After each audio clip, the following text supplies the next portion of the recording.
On my retirement day, my boss handed me only $50 as my pension, saying, "As per the contract, Teach S is your pension, now pack up and leave." I was shocked but kept my composure and did as he said. I took my laptop and changed the codes of the entire car tracking system I had developed the next day. He called me 66 times, but that's exactly what my contract states: clean up, pack up, and leave behind a single dime sealed in an envelope. After 30 long years of dedication, the company I poured my life into owes me this meager pension, but Steven Tyler, the current president, young smug, and the second generation, air-mocked me as if my years of hard work meant nothing. His attitude left me feeling hollow and utterly disheartened. Any connection I once felt to this company had vanished. It had transformed into something unrecognizable, a corporation that no longer cared about its employees.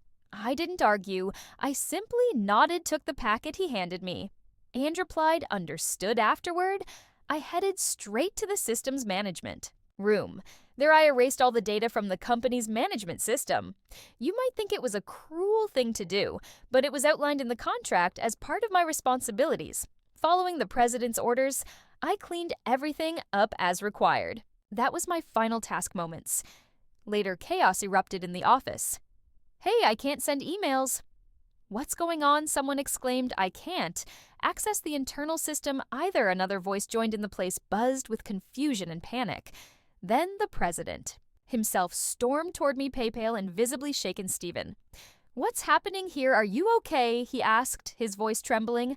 I turned to face him calmly. That was the moment when my long-standing tension with the company's second-generation president truly began. "My name is Stephen William. I'm 50 years old, and I've spent almost my entire life working for this organization I joined right after high school, making me the longest-serving employee here in an era where job hopping is common. My loyalty makes me somewhat of an anomaly as the manager of systems management. My job has always been challenging, but I found it fulfilling over the years. My younger colleagues became more skilled, which meant I had less work to handle directly. Life felt good, and I was proud of what I'd built, one of my most capable juniors." Samuel approached me one day looking concerned. "Mr. William, I think there's a mistake here, but I'm not sure what's causing it," he said, pointing to his screen. I glanced over his shoulder. "Oh, this code isn't right. Here's how it should be," I explained, fixing the issue. Samuel beamed at me. "Thank you, Mr. William. I don't know what we'd do without you." He smiled back. "Soon enough, you'll be the one in charge of all this. I'm counting on you." Samuel laughed nervously. "I'm not ready for that yet. What are you talking about?" "Well," I said, "I'll be 50 soon, so I've been thinking about how I'll spend my retirement."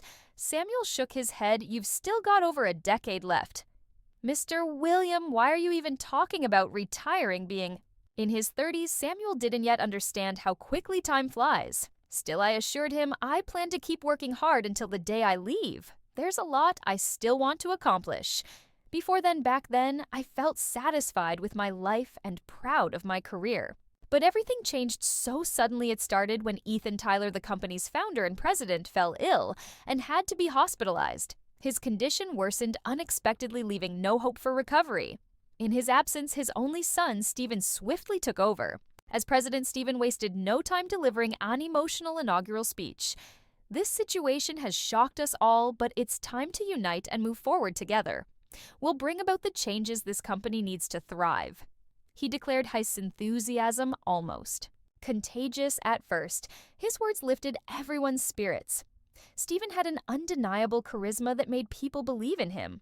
I'd known him briefly during his stint at a subsidiary, and I truly believed he could carry on his father's legacy, but my optimism didn't last. Not long after stepping into his role, Stephen began focusing on efficiency and cost-cutting.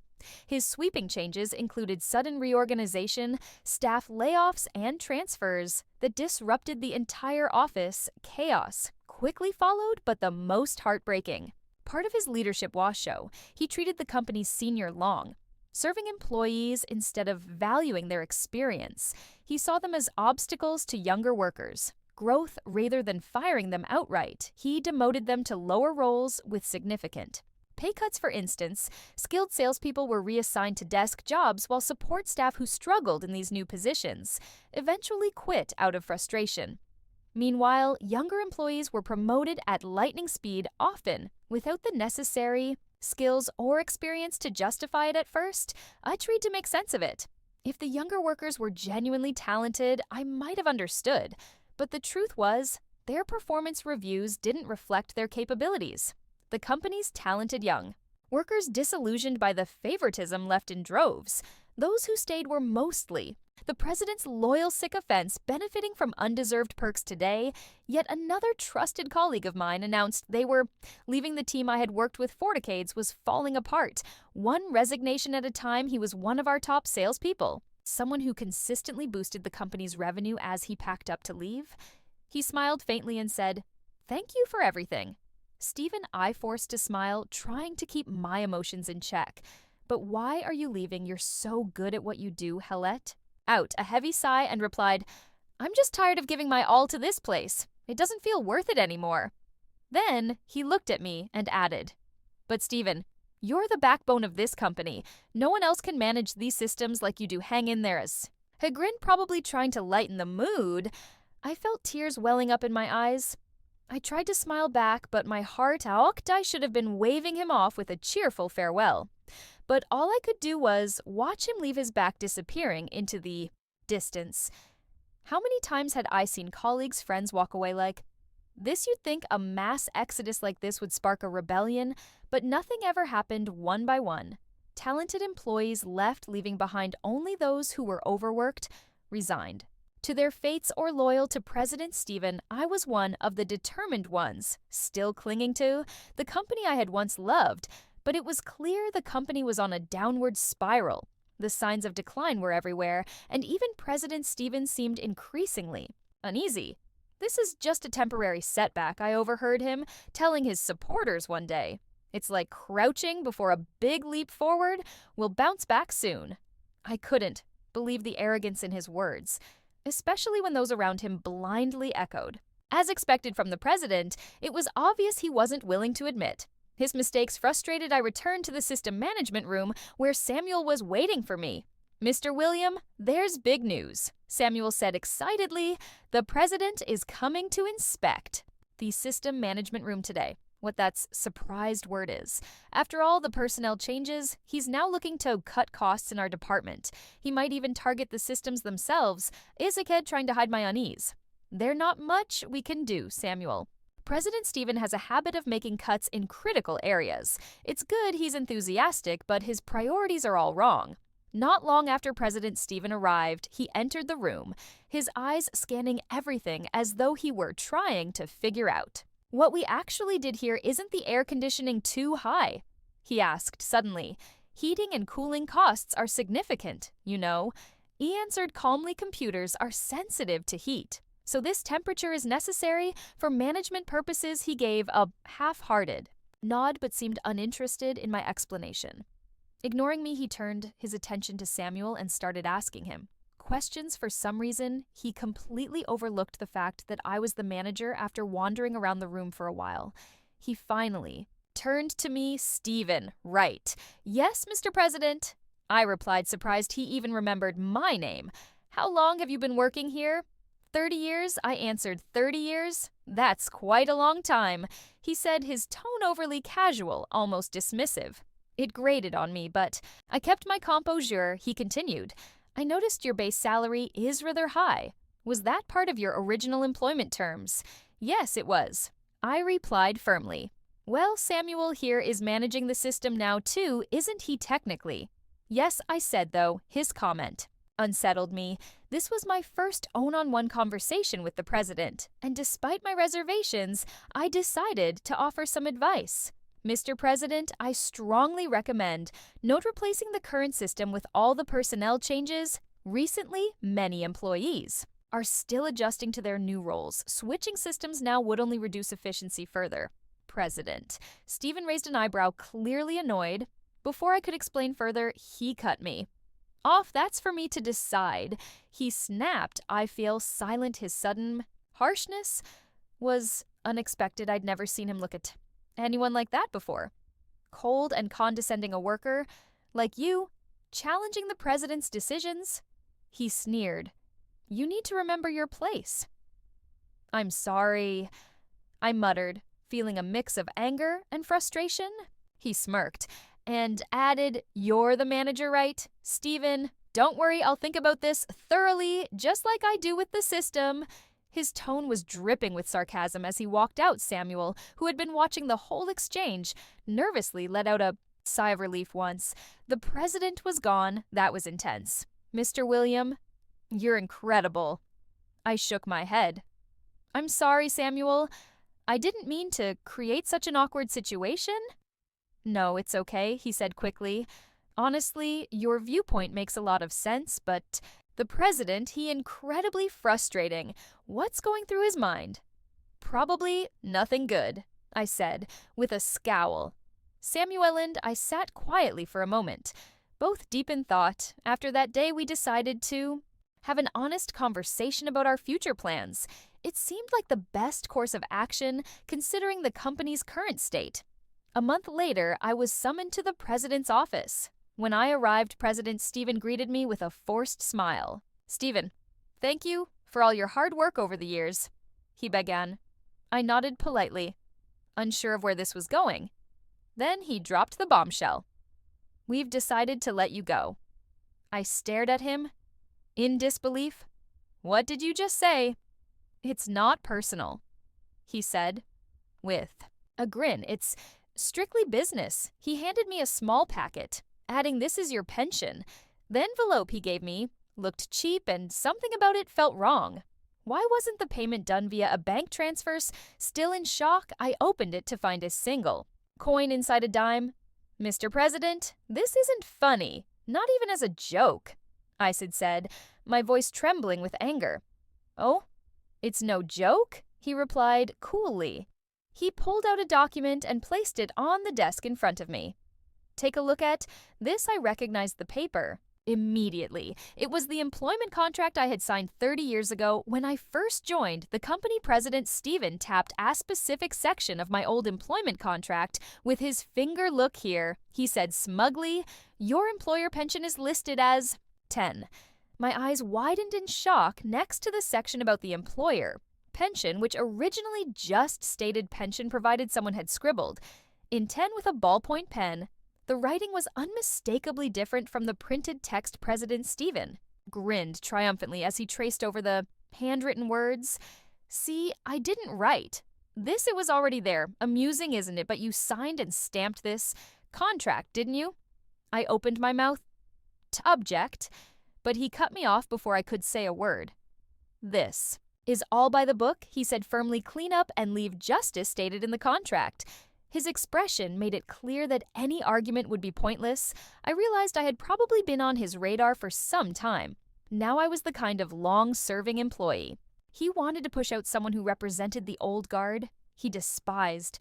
The only reason I hadn't been targeted earlier was my control over the company systems. But after his last visit to the system management room, he must have decided that Samuel was capable enough to take over. It didn't help that my honest advice during that visit had likely rubbed him the wrong way. What a petty and narrow-minded man. I thought a company led by someone like him had no future. As I left his office, the faces of my colleagues who had been forced out before me came to mind, their frustration, their sadness. It all made sense now. I forced a smile. Understood, I said, then walked out, stuffing the flimsy envelope into my pocket. My next stop was the system management room. Samuel was waiting for me there, just as we had planned. It's time, Samuel, I said calmly. Samuel nodded, his face serious. I'm ready. We sat down at our computers and got to work dismantling. A system is much easier than building one, and we had everything erased. In no time soon, the office erupted into chaos. I could hear panicked voices through the walls. Hey, I can't send emails. The internal system isn't working. What's happening? The confusion was spreading quickly. I cracked the door open just enough to peek. Outside people were running around completely lost tunable to figure out what to do. It wasn't long before President Stephen showed up, pale and frantic. Stephen hiled his voice a mix of anger and desperation. "What did you do?" I turned to face him calm and composed. "I did exactly what you asked, Mr. President." I said, "What do you mean, your personal belongings? Why did you delete the system?" I replied, "Well, since the system belonged to me. I removed it. I was just tidying up what I'd contributed to the company." "What are you talking about?" he asked, looking more confused than ever. I pulled out the same contract he had been so eager to show me earlier. "It's all here," I said, pointing toe. Specific clause. This system wasn't the company's property. My salary, over the years, covered its loan, and the agreement was that I would return it. When I left, "You should have this document on file. It's been part of the records for 30 years. President Stevens stared at the contract, clearly flustered. "What is this nonsense? It's ridiculous. That one employee leaving can bring down the entire system." I resisted the urge to fire back about how equally ridiculous it was to offer a pension worth a single dime. Instead, I kept my voice steady. "If you cancel my dismissal, I'll return both the system and your dime." He slammed the contract onto the desk. "Samuel, restore the system." Immediately, he shouted, his voice echoing through the room. Samuel hesitated, but quickly nodded. "Yes, sir, I'll get started right away, but it will take time." "I don't care how long it takes, just do it," President Stephen barked as Samuel began the restoration process. I stood there quietly for a moment, then exchanging a glance with him, I decided it was time for me to leave. I walked out of the system management room, where I had spent so many years of my life, my mind buzzing with determination. This wasn't. Over a few days later, I was at home relaxing when my phone rang. I glanced at the screen and saw the company's main number. I answered, and the first thing I heard was President Stephen's voice. "Stephen," he said, "sounding exhausted? We in trouble, Samuel. Is struggling to restore the system, and nothing is working. We've already lost days of productivity, including the weekend." I could almost hear the desperation in his voice. It was a far cry from the smugness he'd shown me in his office. "So what do you want me to do about it?" I asked, suppressing a laugh. "Sell us the system. I'll pay you 100. Zero. No, 200,000. I couldn't help but laugh. "President, you have no idea what that system is worth, do you? That's nothing." "What do you mean nothing? Then how much?" "Do you want 1 million? I said bluntly, 1 million.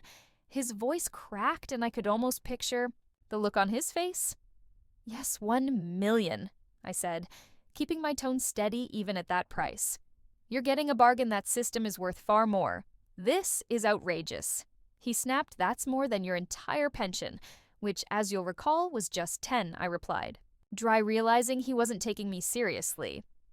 I dropped the playful tone. "President Stephen, I mean it. If you don't pay 1 million, you won't get the system back. And I won't help Samuel restore it either." There was a long silence on the other end of the line. When he finally spoke, his tone was icy enough. "I won't give in to your ridiculous demands. How dare you ask for such an outrageous sum, you ungrateful man," he shouted. Before hanging up, I put down the phone, feeling a mix of disappointment and resolve. It was clear that this man was unfit to lead the company. I picked up the phone, again ready to move forward with the next phase of my plan. The next day, loud shouting erupted from the president's office. The sound came from Stephen now, the former president, slamming his fist in the desk. "Why am I being fired?" he demanded, his voice shaking with outrage. Facing him was Ethan Tyler, his father. Though Ethan wasn't fully recovered from his illness, his presence was commanding. Watching him from the doorway, I couldn't help but feel a sense of admiration. "I'm not firing you," Ethan replied sternly. "I'm demoting you to a regular employee. You need to start over and learn from the ground up." Stephen looked appalled. Me, a former president, working as an ordinary employee? How humiliating. Ethan slammed his hand on the desk, making Stephen flinch and stand upright. Humiliating, Ethan bellowed. "You should be ashamed of the chaos you've caused. You nearly destroyed this company." Stood silently as Ethan unleashed his frustration. "I was a fool to believe your reports," he continued. I warned you not to interfere with personnel decisions, yet you forced out so many trusted people, including Stephen, at the mention of my name. Stephen turned his glare toward me. He knew I had played a role in his downfall. His reckless actions had been intolerable, and I had taken steps to bring the situation to Ethan's attention. Feeling guilty for disturbing Ethan during his recovery, I had sent him a detailed report about what was happening under Stephen's leadership. Ethan, who had trusted Stephen's updates without question, was shocked when he read my account, realizing the company was on the brink of collapse. He decided to return to the office despite still needing treatment, when Ethan had said to me, "Thank you for bringing this to my attention, Stephen. My foolish son would have destroyed the company I built." I knew I had done the right thing. Samuel and I had carefully planned our actions. We knew that if things continued as they were, I would eventually be forced out too. So we made the management system unusable, putting pressure on Stephen and his unresponsive supporters. It was the only form of resistance we could muster as the systems department as expected. The chaos that followed the system shutdown was immense. Stephen couldn't handle the situation, and even his staunchest supporters began to lose faith in him for the first time. The hardworking employees spoke up, "Resign, bring back President Ethan." The protest grew louder until Stephen was brought before the board. The criticism he faced was harsh, but justified. The board called out his poor treatment of long-serving employees, his mishandling of layoffs, and the chaos caused by the system failure. During the meeting, the topic of my system came up. One board member said, "If we can purchase that system permanently for $1 million, it's a bargain. Why didn't the president buy it?" Rebuilding it from scratch would cost far more in time and money. Hearing their appreciation for my work filled me with pride. All those years I had spent developing and maintaining the system had not been in vain. After the board's decision, Stephen was demoted back in the president's office. He sat across from Ethan, his head hung low. "I'm sorry," he said reluctantly. Glancing at me, his apology was stiff, his dissatisfaction still visible. I kept my response simple. "Yeah." Ethan, observing the exchange, turned to me. "Stephen, I'm truly sorry for all the trouble. Will you consider coming back to the company?" He looked genuinely anxious, and his sincerity touched me. I smiled. "Yes, I'll come back as long as you're the one in charge." "Thank you," Ethan said, relief evident in his voice. Then he asked, "Should we go ahead and pay the $1 million for the system? That won't be necessary." I replied, "You've already given me so much over the years." Ethan laughed, and I joined in. Stephen, sitting off to the side, watched us with a puzzled expression. Later, back in the system management room, Samuel looked at me with admiration. "I'm glad everything worked out, Mr. William. I was so nervous about how it would all turn out. You went through a lot too, Samuel. I said you even had to work over the weekend because of all this." Samuel shook his head with a smile. "If it means making the company a better place, I'd give up my weekends. Time. Besides, all I really did was pretend I couldn't fix the system." I chuckled. "Your acting was perfect. It was the key to resolving everything." Samuel nodded thoughtfully. "Stephen was terrible, though offering you a 10 pension and even faking the contract. That's just unbelievable." I hesitated, then said, "Actually, there's something you should know. That handwritten 10 in the contract, I wrote it myself." Samuel's eyes widened. What do you mean?" I smiled, sensing his curiosity. "Let me tell you a story about my younger self and how I ended up here.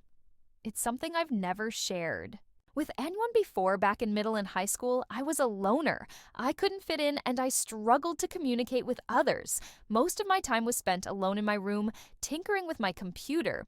It became my world, my escape. I developed original source codes and built systems from scratch. One day, Ethan Tyler, a friend of my father's, heard about my work. He recognized my talent and offered me a job as a system manager at his company. For someone like me who had been shut away for years, his belief in my abilities meant everything. Not only did he value my work, but he also offered me a salary far above what a high school graduate could typically expect. Ethan's faith in me gave me a chance to step into the world, and for that, I would always be grateful. I still remember the day Ethan offered me that unusually high salary. Even as a young man, I knew the amount he proposed was far more than I deserved. "I can't accept this much," I told him honestly, but Ethan simply shook his head. "This is still modest offer." Here, Plydar Company is just getting started, and this is all we can afford. Right now, but as the company grows, we'll make sure to give you raises. Your system is that valuable. His words left me stunned in a moment of impulsiveness and youthful innocence. I took the contract they handed me and scribbled something with a ballpoint pen. I wrote 10 next to. The term the employer pension. Ethan's eyes widened when he saw what I had written. 10, he asked, surprised. Yes, I said. Earnestly, I already feel bad accepting such. A high salary every month. I don't want to take any extra money when I leave. This is my idea of fairness, though. He must have found my reasoning amusing. Ethan simply gave a gentle smile. Leighton, think of it this way, he said. We consider this system as a loan to the company. I'll include that in your work contract and prepare a formal document for it later when you leave. You're free to take the system back, but if we need it, we'll buy it from you. Wouldn't that act as the employer pension? I nodded, realizing how clever the arrangement was. You noticed that right away, Ethan added, chuckling warmly. You're remarkably sharpish. Laughter put me at ease, and at that moment, I decided I would follow Ethan's lead no matter what. He had seen something in me when I was at my lowest, and his faith pulled me out of my shell. When I finished recounting this story to Samuel, he let out a deep breath. So, that's what happened between you and the president, he said, his voice filled with, "Wha?" "Yeah," I replied, but I never imagined that contract would resurface because of Stephen. As for Stephen, he didn't last long at the company after his demotion. Unable to bear the idea of working as a regular employee, he resigned and started a business with a friend. However, Ethan later told me that Stephen's venture was struggling financially and didn't seem to be going well even after recovering. And returning to full-time leadership, Ethan faced countless challenges. I could only hope Stephen wouldn't disrupt his father's work any further. I need to let them learn the hard way, Ethan said firmly.